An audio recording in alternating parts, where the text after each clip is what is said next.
On today's episode of It's Always Something in Philadelphia, we'll talk about the Sixers' big win last night against the Spurs and their big winning streak they're on. Dawn Staley, Philly gal, South Carolina getting the chip. The Phillies finally won a series, and the Flyers have squandered their chance at a playoff. And we'll get into that a little more.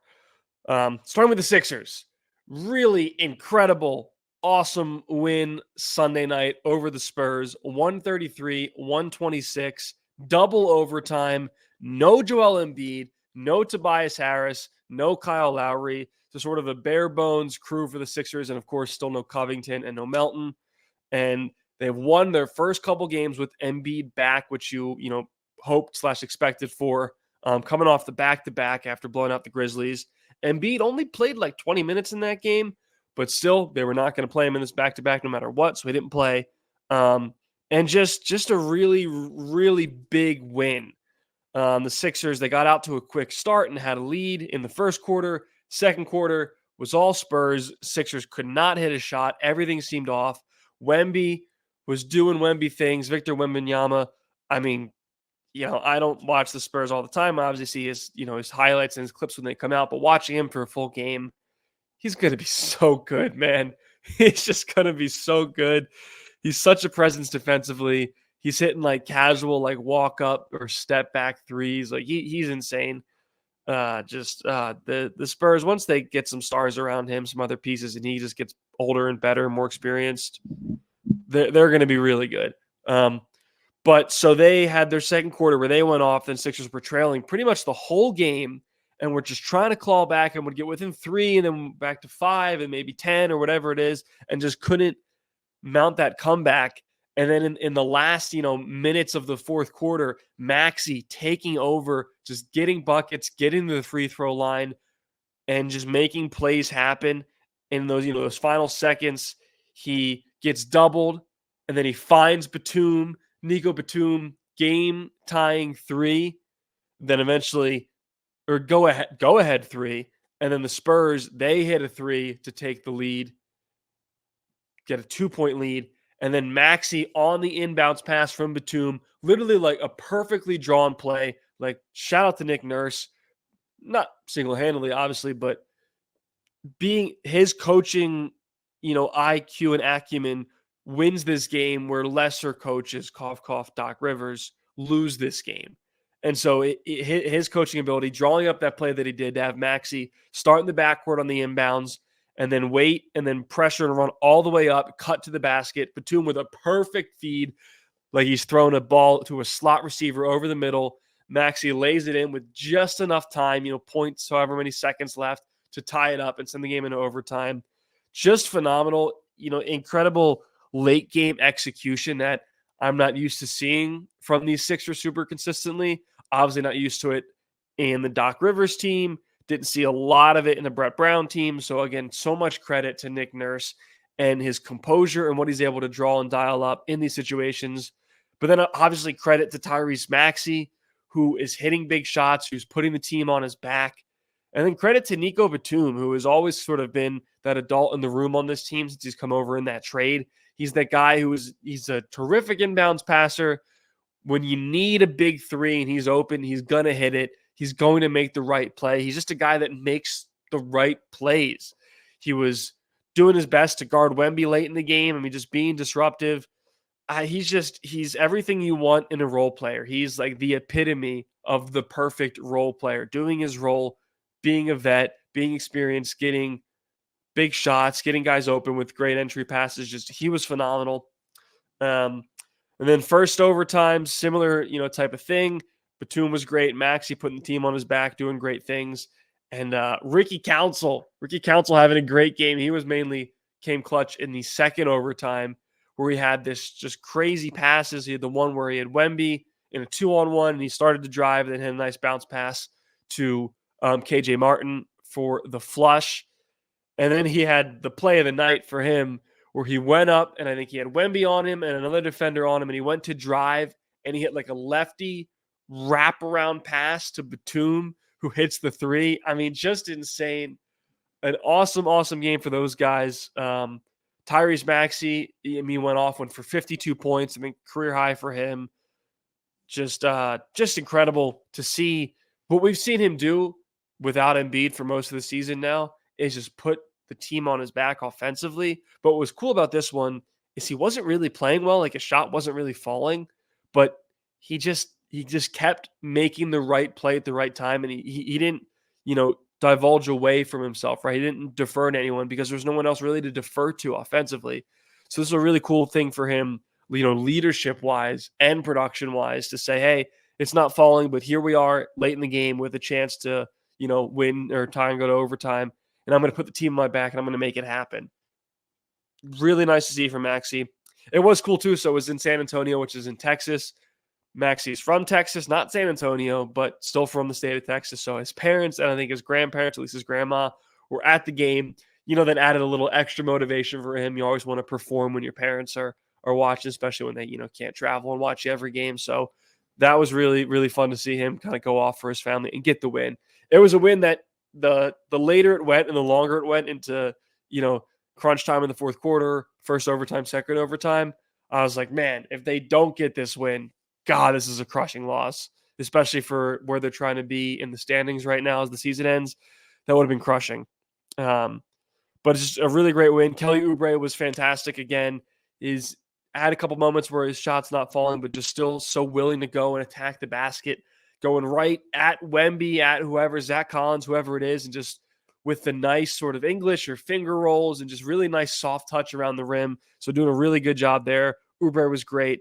Just a really, really fun, exciting game to watch. I joked, in the first quarter, I said, an Embiidless Sixers team taking on this Spurs team is, must-watch summer league action. Well, it turned out to be just must-watch NBA action. Really fun game there.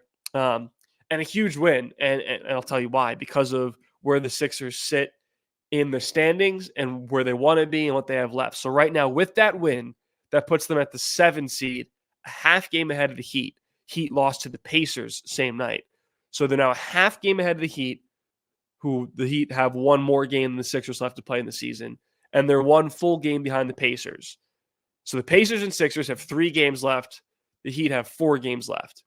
In order for the Sixers to pass the Pacers and get out of the play-in into the 6th seed, they need to win all 3 of their games, and they need the Pacers to lose 2 of 3. Don't think that's very likely. The Pacers play the Raptors tomorrow. That's probably a win. The Cavs on Friday, that could be a loss. So let's just say for, hypothetical sake, they lose that one. And then they play the Hawks on Sunday. Hawks are streaky. You never know. But that one, that's the risky one. Let's say they beat the Raptors, lose to the Cavs. I think they're going to beat the Hawks. So that's one that we need the Hawks for no other reason than just to be spoilers to come up big for us, for the Sixers. So that's what their schedule looks like. The Sixers schedule, they have Pistons tomorrow, should be a win. Magic on Friday, that's the other tough one for them. I think they can win. I think they're a better team than the Magic with Embiid playing. But that'll be a tough one. And then Nets to end the season, which they should win. So theoretically, they go 3-0. And then the Heat, who, again, they have 4 games. So they have a half game behind us right now. I think they have the tiebreaker over us. So we would need them to lose 2 of 4. They play the Hawks tomorrow. Again, probably a win, but you never know with the Hawks. They play the Mavericks on Wednesday. Let's just chalk that up to an L. Raptors on Friday. That's probably a win. And then Raptors again on Sunday. So that's probably another win. So we're banking on the Hawks to go on a meaningless tear to end the season and beat the Pacers and the Heat to give us where we want to be. And that matters because obviously getting out of the play-in would be great. That would set us up with a series with the Cavs or maybe the Knicks, which I would love. First round series with either of those teams be very helpful. If we don't make it out of the play-in, we definitely would prefer to have the 1 or the 7 seed because the way the bracket is set up with the play-in. So if we finish 7 and the Heat are 8, we would play the Heat 1 game play-in. Winner makes it in playoffs. Loser then has to play another play-in game to stay alive. The 7th seed of that series, if they win, will then play the 2 seed, which would be the Bucks. Versus if we were the 8th seed, play the Heat and win, we're then playing the Celtics first round. I would much rather play the Celtics, I would much rather the Sixers play the Bucks first round than the Celtics. The Celtics, obviously, if you want to get to the championship, you have to beat the best team, and we'd have to beat them eventually to get there. But, the Bucks are catastrophically worse than the Celtics. They've been collapsing as of late. They have a losing record under Doc Rivers. They have lost 4 in a row. They're just in such a bad spot. That, to me, is a no-brainer. If we can play the Bucks first round, I would do it in a heartbeat, over the Celtics. So, really, if they can't go up and jump over the Pacers, they at least need to stay above the Heat. So they need the Heat to lose. I think actually maybe just 1 of 4. I don't know about math. They need the Heat to lose, and they need to keep winning. So that's where they sit. Very exciting sort of ending to this season. Maybe not one that you expected when the Sixers were on their tear early. That hey, our games against who are they playing? The Wizards, or no, the Wizards, the Pistons, the Magic, and the Nets are going to determine their playoff future. Didn't think that coming into the season, but it's setting up for an exciting ride and exciting end. So shout out to the Sixers for getting that big win without Embiid, and they got the big man back, and hopefully they can take care of business and get to the playoffs. I'm just so excited for the playoffs. That's going to be, and Sixers really, and I hate saying it because I feel like I'm setting myself up for a disappointment, but they truly, for maybe the first time, are that team that no one wants to face because they're a low seed, because they've been without their MVP candidate for so long, and they have him back. And while he's not 100%, himself yet, this could be the healthiest he plays in the playoffs in a long time, coming off of an injury instead of fighting through one. So who knows? I'm excited. Sticking with basketball, let's talk NCAA women's. What an exciting season it's been for women's basketball. South Carolina and Philly's own Dawn Staley taking home the championship, 3rd national title for Dawn. Really awesome to see. Obviously, with no women's teams besides Drexel, who lost in the first round, or even men's teams involved in March Madness. Philly, if you haven't or did not latch on to Dawn Staley, that was your mistake. She's a Philly legend. She reps the city. She's from the area. And she kind of, embodies that with her. She's always wearing like Eagles or Sixers or whatever, like gear on the sidelines during regular season games for South Carolina. They get the win over Iowa. Super exciting game. South Carolina gets the win over Iowa. South Carolina undefeated on the season. Just one of the most dominant basketball seasons, especially women's basketball seasons we've ever seen in NCAA. Taking down the best player in the country in Caitlin Clark, doing it in great fashion, great defensive style. Camila Cardosa in the middle, just sort of unstoppable on the boards, on the glass there. Really exciting title game. Super happy for Dawn Staley and South Carolina. Not to boast, not to brag, I did pick them to win in my bracket. And my women's bracket, I freaking crushed, was in the top 99.8% percentile of all brackets. Of all the ones that were filled out, I was in the top, 0.2%. So that feels pretty good.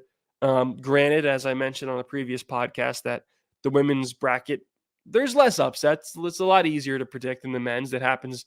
The better teams more often than not win in women's for whatever reason. Just the lesser teams don't really have that upset factor to them. But still, I had South Carolina, beating Iowa in the finals, as my prediction. So shout out to me, crushed it. Don't ask me about my men's bracket.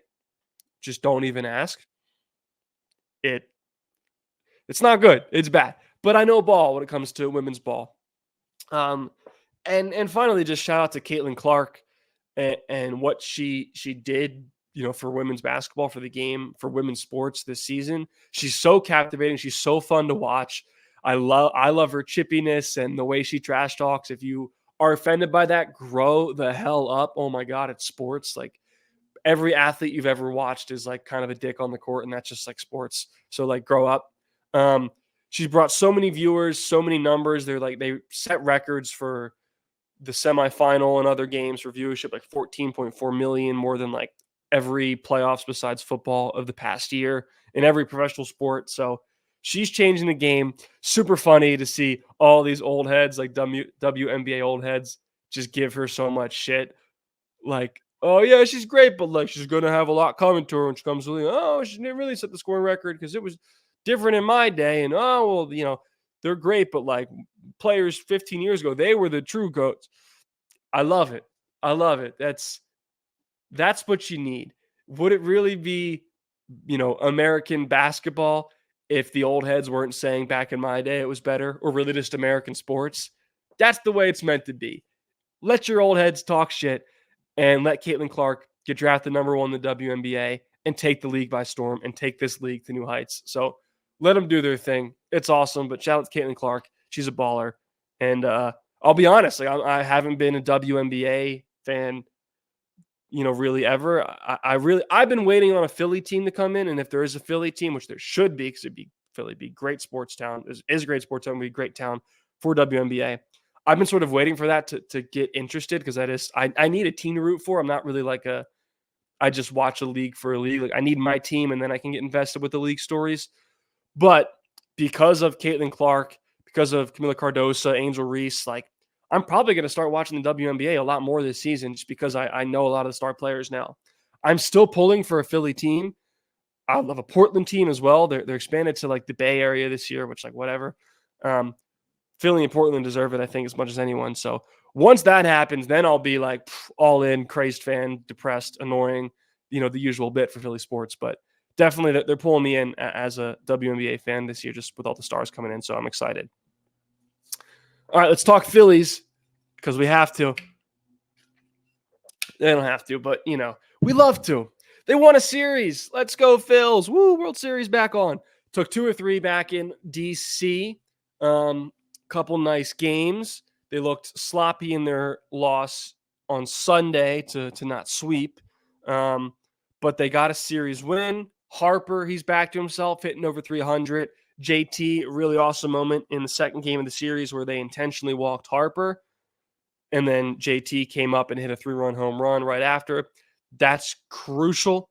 Ruben Amaro Jr. was saying it on the broadcast. Like, we need that consistent hitter behind Harper. And it normally is JT. And JT can normally be relied on for that. So I don't think he's like wrong in the spot. But Harper is just so dangerous of a hitter that if you don't have someone that makes a team think twice about intentionally walking him, or B, just straight up makes them pay if they do or pitch around him, then it's going to be a tough season. JT coming in clutch, being that guy to say, hey, okay, you walk the guy to get to me, I'll make you pay for that. So that was great. Johan Rojas just looks terrible offensively. He looks so lost. He can't even lay a bunt down. He can't get a hit. He looks like a single A hitter right now. And I know his defense is saving runs and he's quick and all that stuff, but man, it can't be sustained. And he can't be an everyday starter if he's hitting this bad. And I just got into a debate with a friend of mine about, pitchers hitting in baseball and how he misses pitchers hitting and I don't really miss it and all that. Well, I'm getting to experience what it's like having a pitcher in your lineup again, because we have Johan Rojas, who's just an automatic out. And I don't like it. Obviously, you need other guys to step up. Hold on, I better sneeze. Excuse me. You need your other guys to step up, which we'll talk about, but still having that automatic out, especially when you have Schwarber, who is your leadoff hitter, who's, great for, starting the game off hot, but he's in that leadoff role because I think they did the math of the analytics. Like, your leadoff hitter more often than not, because of your bottom of the order guys, like getting on base, like comes up in situations with runners on base that, is not the case, or that's diminished when Rojas is just an automatic out right before him. So they need to change their strategy. I mean, they have him in so far more often than not, while they're like having guys like Brandon Marsh be like a platoon player and play like every other or like every 2 games. That to me makes no sense. Pache played yesterday for him. He was fine. He almost had a really crazy Willie Mays catch, didn't make it. I think he got to start, I don't know, like giving Pache more at bats or like moving Marsh to center and putting Merrifield in left. I mean, Rojas, he saves runs and he's so quick and he's so smooth out there in the outfield, but he just can't be that bad to play this often. I think he needs to, if you're going to do this platoon style, outfield, Marsh should not be the one sacrificing at bats. It should be, or sacrificing starts. It should be Rojas. Or, and I know he's got a big contract, it might have to be Nick Castellanos because we got to talk about him because, man, oh, God, is he bad? I'm going to pull up his stats for you, but he ended like an 0 for 18 streak or whatever with a hit, but he is so bad right now. Let me pull up these stats for you because it's just it's sad, and he's in that mode that he seemed to end the playoffs on last year, where he's just swinging at everything. He can't get a hit to save his life. He doesn't know where the zone is, what's in, what's out. Why is ESPN the worst? He's hitting 133, no home runs, 2 RBIs, a 411 OPS. He looks lost right now. And I know he's a guy where when he's hot, he's hitting like crazy, but he's also a guy where when he's cold, he's as cold as possible. So it's doesn't really look good for him right now. He needs to get back in the swing of things. And like I said, I know you're paying him a lot, but if you're going to do this, outfield platoon, don't take Marsh out who's hitting great. Take Castellanos out for a day. Put Merrifield in right. If you're going to switch it up a little bit, take him out. Give him a day to reset. He's a guy who definitely needs to be in the right zone to be hitting right. So he's been bad. Let me look at. I know Trey's been okay. He's been a lot of fielding mistakes, which is weird because we got him and he was such a shorthanded fielder when we signed him, and I feel like he's been making a lot of mistakes. But yeah, I don't know. It's you need Nick to get better, but the Phillies, they're starting to come on. They started slow, of course, as they always do, but they've been playing better as late. They won a series. What's been incredible to see is the starting pitching. They've really figured it out. They're pitching relatively pretty well, and the bullpen has been pitching well since those first couple games against the Braves. So they have turned that around a little bit. It's really not the pitching. What's been wild to see is how bad of a base running team the Phillies are. Holy crap. They lead the league in caught stealing attempts and non-stealing base running outs. They just look lost out there. I don't know if it's, the base coaches with terrible decision making, if it's the players, ad-libbing out there and doing it poorly, if it's Rob Thompson, I don't know what it is, but man, they just look like bad news bears in the base paths, just always getting themselves caught on a fly ball, tagging up too far, or going too far off the base, or trying to take a base on a grounder that they shouldn't. They just, God, it's through however many games. They look terrible. So that's something that, we'll lose them a couple games early, but more often than not, that's what will hurt them in the playoffs. Will come back to bite them if they're just this sloppy team on the base paths. So they got a series with the Cardinals coming up. I would love to see them clean up the base running, and for guys like Castellanos and Rojas to just start hitting a little bit, start finding their bats. That's what they need. On a more negative note, if you can get there, the Flyers have lost 7 in a row. There's 3 games left in the season, and they are currently missing the playoffs. What a massive disappointment for the way this season has gone. For the low expectations, the great play, the exciting moments, the awesome games, to completely crap out like this is just, it sucks, man. And I've been saying it for the past couple of weeks that hey, they don't have a really big cushion. They need to win more than they lose. And they've been losing, more than anything. And if you look at the standings right now, and oh God, what makes it worse is the freaking Penguins have, weaseled their way into a playoff spot. Or are they in a playoff spot? Well, they've weaseled away ahead of the Flyers at least. Yeah, it's the Islanders and Flyers and Caps are all now Islanders, Pengs. Jesus, I can't talk today. Islanders, Penguins, Capitals, all ahead of the Flyers now. Flyers are out of the playoff spot. 3 games left. They still, mathematically they could get in. They just got to win all their games and hope some things happen for them. But either way, just a total disappointment to see the season end the way it did or way it is. Probably missing the playoffs. I don't really have much else to say about that. I've always been, Flyers for me. When they're good, it's so contagious and it's so easy to talk about them and get excited. And when they're bad, it's just like PTSD to all the other bad teams, and it's so depressing and it's so hard to like get up for. So, what a disappointment there. Classic Flyers. Last note: WrestleMania was in town. I don't really care for WWE. Doesn't do anything for me. Never watched as a kid. Don't care about it now. But Jason Kelsey and Lane Johnson were there, and they like hopped in the ring, and they were wearing jeans and their, masks, and they were doing fun stuff, and that looked cool. Good for them. Good for Lane Johnson. Having some fun in the off season. Jason Kelsey enjoying his retirement. Looked like a good time. Hope everyone who went had fun. I don't really, other than that, care about WrestleMania, but seemed cool. That's all I got for today. See you guys next time.